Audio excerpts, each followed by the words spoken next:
오늘 설명드릴 내용은 개인회생을 하다 보면 채무자들이 항상 하는 질문들, 많이 하는 질문들이 있거든요.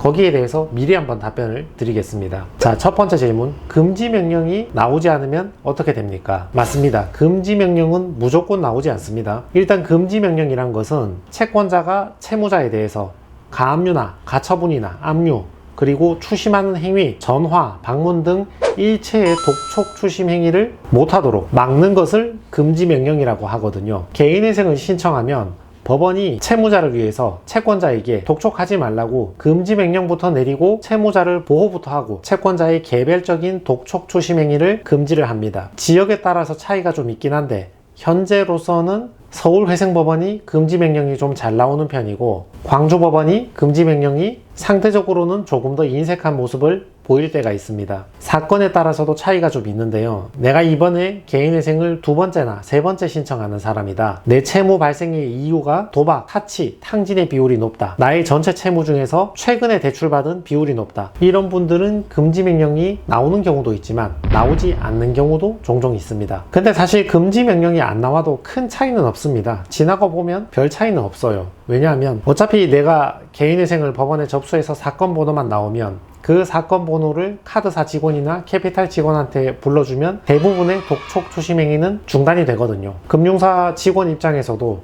이미 개인회생을 신청한 사람한테 독촉 추심을 더 해봤자 실익이 없는 거죠. 그리고 3-4달 있다가 개시 결정을 받아버리면 어차피 그 개시 결정 안에는 금지 명령의 효력이 포함이 되어 있기 때문에 금지 명령을 받지 못한다 하더라도 접수만 빨리 해서 사건 번호만 빨리 받아내게 되면 뒤에 가서 보면 금지 명령이 나오나 안 나오나 큰 차이도 없이 사건은 비슷하게 종결이 된다. 이렇게 보시면 됩니다. 자, 2번째. 자녀가 2명이니까 280만원은 보장을 받겠네요. 자, 실상은 그렇지 않습니다. 월급이 300만원인데 내가 밑에 자녀가 2명이 있으니까 나하고 자녀하고 3인 생계비 280만원을 빼서 한 달에 20만원만 변제하면 되겠네요. 이렇게 생각하시는 분들이 계시는데요. 일단 청산가치 이상 변제를 해야 됩니다. 채무자는 내가 가진 재산 가치 이상 변제를 해야 되잖아요. 내가 가진 재산이 많으면 많이 변제해야 되고 적으면 적게 변제해도 되겠죠. 내가 가진 재산 가치가 7,200만원이면 나는 36개월 동안 7,200만원 이상을 변제를 해야 되니까 한 달에 200만원 이상 변제를 해야 되는 사람이죠. 이거 이상은 변제한다는 것을 전제로 나에게 자녀가 많거나 부양해야 될 사람이 많으면 변제금을 좀 내려주겠다는 거지,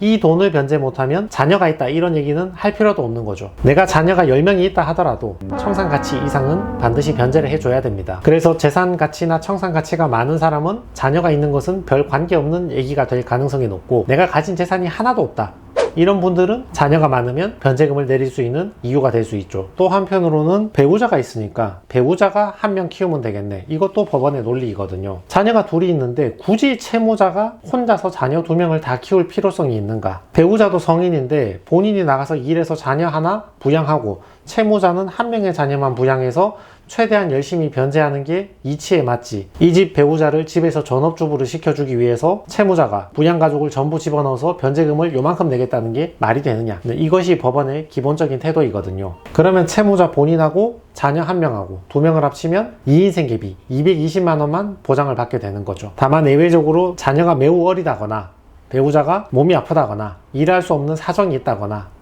나이가 많다거나 이런 경우에는 채무자가 부양가족 전부를 공제받을 수 있는 경우도 있긴 하고, 심지어는 배우자 부양비까지 인정받을 수 있는 경우가 있긴 한데 이건 좀 예외적인 경우이고 그 특별한 사정을 소명을 할 수 있어야 합니다. 자, 3번째. 채권자가 개인회생하는 거를 막겠다고 합니다. 특히 카드사나 캐피탈이 이런 말을 많이 하죠. 채무자한테 전화해서 당신이 개인회생하는 것을 우리가 막을 것이다. 어차피 우리가 막으면 당신 회생은 통과하지 못한다. 분할변제 약정서 이런 거 들고 와서 여기 사인해라. 사인하고 오늘 100만원 갚아라.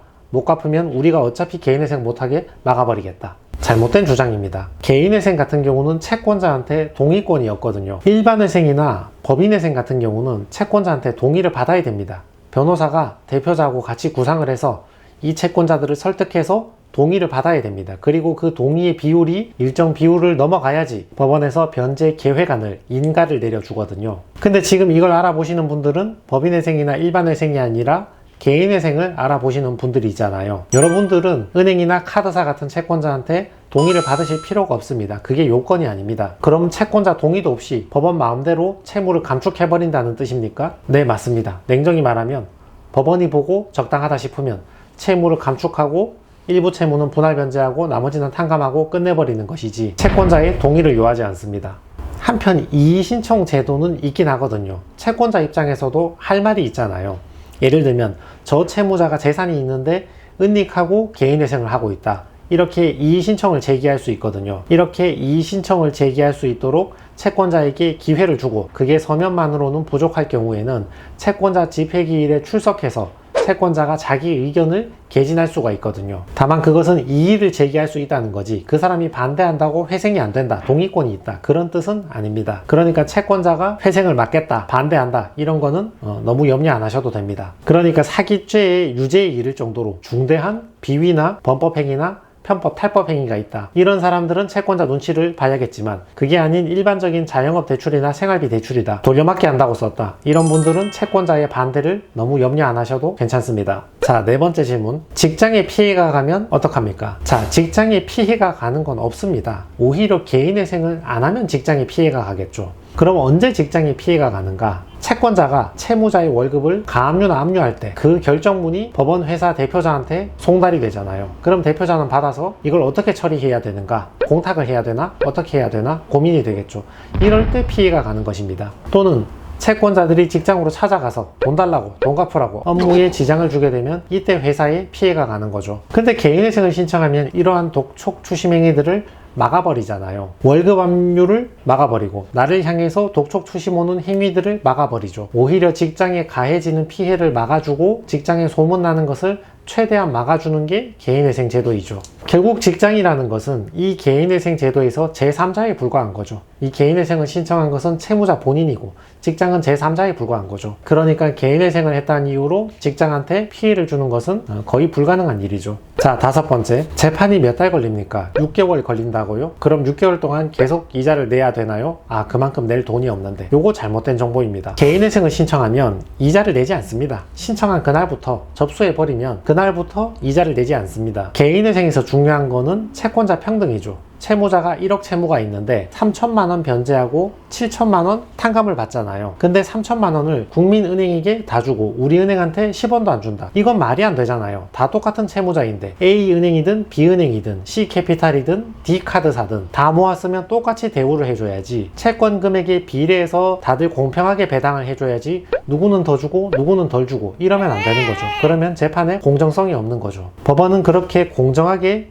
변제를 해주기 위해서 개인회생 재판을 진행하고 있는데 채권자 중에 누구 하나가 불쑥 튀어나와서 채무자를 찾아가서 깽판을 놓고 다른 은행은 모르겠는데 나한테 빌린 건 먼저 갚아라 이렇게 요구하면 안 되겠죠. 법원 처분에 따라서 공정하게 분배를 받아가야죠. 반대로 채무자 역시 A라는 채권자는 친하니까 내가 개별적으로 먼저 갚아주고 B, C, D 채권자는 나랑 별로 안 친하니까 법원 가서 알아서 해라 이렇게 불공정한 대우를 해서는 안 됩니다. 그러니까 채무자는 개인회생을 신청한 이후에 누구한테 편파 변제를 하면 안 되는 것이고 채권자도 개인회생 신청이 된 이후에는 편파적인 변제를 받으면 안 되는 것입니다. 그러니까 채무자는 개인회생을 시작하면 내가 받은 월급은 전부 내 돈이 되는 거지 누구한테 먼저 변제한다거나 누구 채무만 특별히 변제해줄 필요성이 없는 거죠. 다만 주의할 건 개시결정이 빨리 나면 문제가 없는데 개시결정이 늦게 나는 경우가 있거든요. 이렇게 개시결정이 늦게 나는 경우에는 변제금 2달, 3달치를 한꺼번에 몰아서 내는 경우가 있으니까 신청 이후에는 원래 내던 이자 안 낸 거 그 돈을 모아놔야지 처음에 2~3달치 동시에 변제금 내는 것을 한 번에 몰아낼 수 있다. 신청 이후에 이자 안 내니까 월급 받은 거 다 써버리겠다.